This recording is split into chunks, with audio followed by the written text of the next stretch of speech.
Hello guys, അപ്പോൾ നമ്മുടെ ഈ ഫ്രൂട്ട്സും വെജിറ്റബിൾസൊക്കെ വെച്ചൊരു കിട്ടുള്ള മിക്സ് ഉണ്ടാക്കിയാലോ. അപ്പോൾ അത് അതിന് വേണ്ടി ഒരു വാട്ടർമെലൺ ഫസ്റ്റ് കട്ട് ചെയ്തു. അതിന് നമ്മൾ ഓറഞ്ചൊക്കെ കഴുകി തൊലിയൊക്കെ ഉരിച്ചെടുത്തു. ഇനി നമ്മുടെ പ്രധാന ഐറ്റം പൈനാപ്പിൾ കട്ട് ചെയ്തു. ഈ കട്ട് ചെയ്ത ഫ്രൂട്ട്സ് എല്ലാം പാത്രത്തിലോട്ട് ഇട്ട് കൊടുത്തു. അത് കഴിഞ്ഞിട്ട് നമ്മുടെ കുക്കുംബർ തൊലിയൊക്കെ ഉരിച്ചെടുത്തു. അതിൻ്റെ ഇടയ്ക്ക് നമ്മുടെ ഗ്രേപ്സൊക്കെ കഴുകി ആ കുക്കുംബറൊക്കെ കട്ട് ചെയ്ത് പാത്രത്തിലിട്ടു. ഇനിയാണ് നമ്മുടെ മെയിൻ ഐറ്റം മാങ്ങ ചതച്ചത്.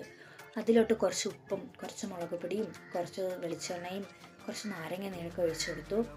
ഈ പരിപാടികളൊക്കെ കഴിഞ്ഞ ശേഷം നമുക്ക് പാത്രം അടച്ചിട്ട് നന്നായിട്ടൊന്ന് പുളിക്കിയെടുക്കുന്നത്. കാണാൻ തന്നെ എന്തൊരു കളർഫുള്ളാണ്, കഴിക്കാൻ അതുപോലെ തന്നെ നല്ല ടേസ്റ്റായിരുന്നു.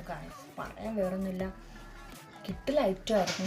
ഞാൻ ഫസ്റ്റ് ട്രൈ ചെയ്ത് നോക്കിയത് പൈനാപ്പിളും ഗ്രേപ്സും വാട്ടർമെലനായിരുന്നു. എനിക്ക് ഏറ്റവും ഇഷ്ടപ്പെട്ടത് പൈനാപ്പിളായിരുന്നു.